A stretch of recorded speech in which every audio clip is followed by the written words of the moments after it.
Welcome back to IANA TV. I'm Amy Sweezy. Joining me now is Chris Machut from SiteTrax. Chris, thank you so much for being here. Thank you for having me. So first of all, tell me what you do. What is SiteTrax? What's your title? My name's Chris Machut, founder and CEO of SiteTrax.io. We basically answer the dirty little secret in the supply chain, which is where is my stuff? We do it with computer vision, and it's also referred to as optical character recognition technology. But we can basically take any camera, a cell phone, a security camera, and identify the asset IDs of intermodal containers, chassis, trailers, identify that, provide that data to our customers, and they can act upon it. Typical use cases are around preventing detention and demurrage fees, calculating truck turn times, in-gates, out-gates, you name it. We basically answer that question for the supply chain. Okay, so from your perspective and what you do and in your world, what would you say, what does the intermodal landscape look like to you? Intermodal landscape is in a period of extreme disruption right now. I'd say even more interesting than what happened during the pandemic, and trade shifts and tariffs and routes are literally being redrawn. We're seeing it with our data, especially from trucking companies being under intense pressure and BCOs scrambling to adapt to that as well. At the same time, AI is rolling out fast, and everyone's trying to figure out, what path do I go down? What should I be doing for my business to either sustain myself during this downturn or innovate or pull up my bootstraps? What do I do?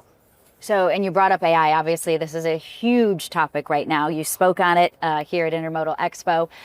Let's talk about the opportunities first, right? Because there's plenty of challenges and fear around AI, but with the opportunities, what is out there for this industry?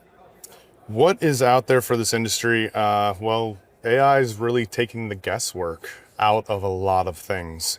Here at IANA, we started a session just back in May to start investigating what can you do in research with AI to make your business more profitable. And one of the things, when we queried everyone, one of the things that was brought up was visibility. So a lot of people are learning that good data is really the key in any supply chain. And if you don't know where your stuff is, or if you don't know where things are going to end up, and you don't know where your customer is going to be, it makes decisions extremely difficult. If you have the tools and resources to be able to research those, find that information quickly, that your executive team, your sales team, your marketing team can get all realigned, pivot quickly, and be able to almost pretty much turn on a dime right now, because you don't know what's going to happen next week to the next quarter. So everyone's a little, I think the right term would be gun shy of trying to figure out what to do next. AI is an outstanding tool to navigate that.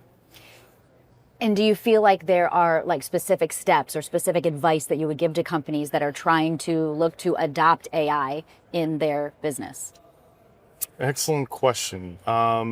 Yeah, I think in anything new, anything you're trying to implement within your organization, there needs to be a unified messaging from management, whether it's AI or not. Let's say it's a new tool, a new service, a new capability.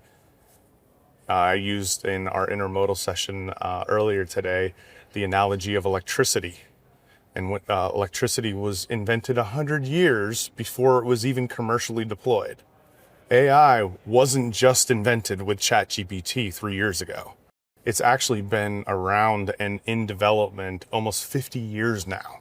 It's just that it's been inside of labs. Anything new is going to ultimately be scary. Communication is key.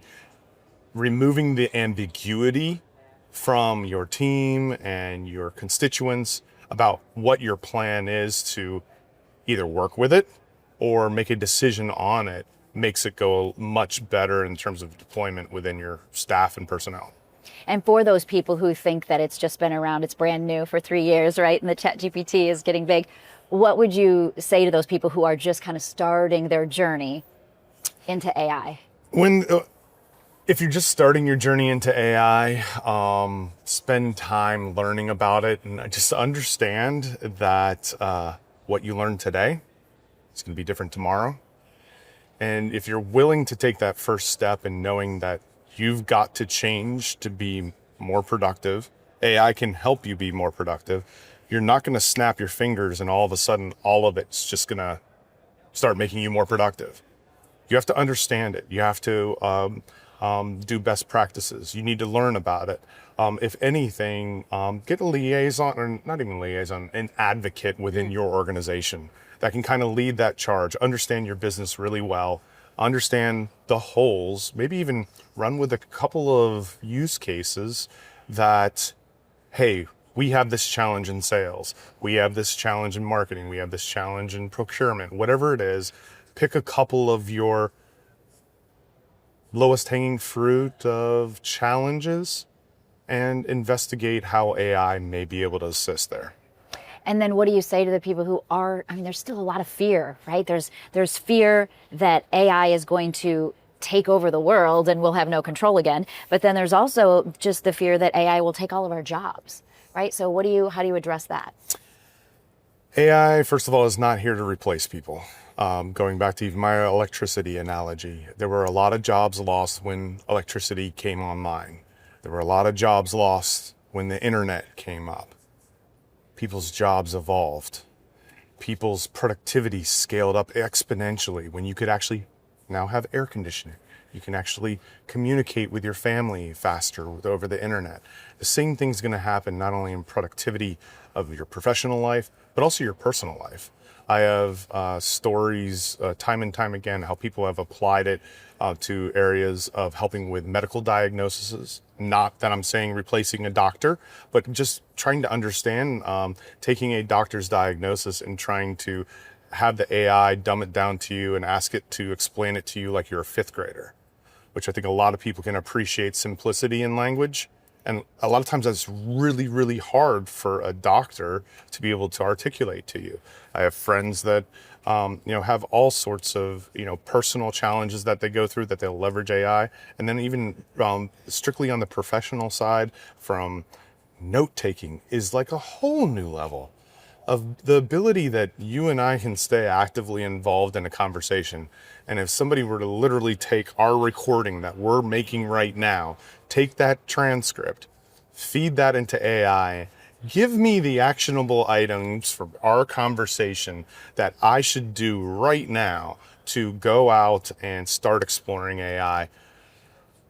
That is the power of it, is it just rapidly increases your ability to digest information, act upon things, and then even help you develop your own plan. You can literally use AI to develop a plan to incorporate AI. So let's talk about IANA. You are a member.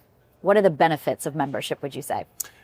IANA is really where all sides of intermodal come together. Rail, ocean, trucking, tech, BCOs, beneficial cargo owners. That's the diversity that makes it possible to solve industry-wide problems that we all face, like data standards, congestion, and sustainability. It's just a great group, great resource, great even sounding post to network with others, to communicate your challenges, and to actually be a participant in impacting what happens in intermodal in the future. And beyond being a member, you're also involved at the committee level, right? Yes, I serve on the operations committee, especially in the now completed, I'm happy to say, data exchange working group. Part of that working group's mission was to make data flow more consistent and usable across the entire intermodal supply chain. Well, as a subset of the operations committee that I am a volunteer member of, this working group was tasked with researching that and understanding what we can do. What we discovered quite quickly is there's not just data out there of organizations working on data. You have ISO standards, you have TIC 4.0, you have lots of organizations that are out there that are trying to make the supply chain work better. What we discovered is it's not just data, it's maintenance and repair, it's operations, it's security, and it just so happens we have committees here at IANA all around that. So one of our recommendations as a working group was to say that it was completed, which we completed successfully, we researched it, we had this discovery, We've shared it internally with our operations team, and now we are taking that information to potentially take it up a next level of potentially reaching out to other members that are interested to be liaisons with these other organizations that are making standards and other areas of requirements that are being placed on intermodal, applying basically the IANA's methodology and IANA's constituents, their, what's the right word? I'm struggling for the word. Being an advocate for the intermodal name within all these organizations to better make sure that all the members of intermodal knows what's going on in other organizations. Okay. And we're here at IANA Intermodal EXPO 2025. Why are you here at the Expo? I'm going to guess it's not your first time. This is definitely not my first time. We've been members for about 4 or 5 years now. Primary reason I'm here at the Expo is networking's great. The people are amazing. The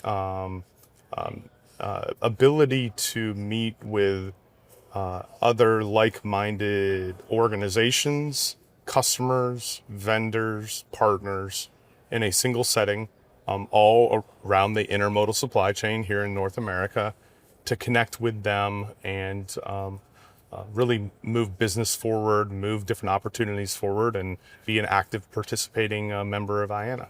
And what would you say to someone who has never been to the Expo? What would I say to somebody that's never been to the Expo? Should they come? Should they attend? Yeah, I'd say they should absolutely attend. The key is just getting started. Probably one of my favorite things is the Flip program here. Learned about that about 2 years ago. I'm actually interested in getting some of our employees involved in it to get them a little bit more exposed to what's going on. But it tends to be more targeted towards those new in the industry, right? What about new businesses, new organizations? Just attend, do a booth one year, participate in some of the committees.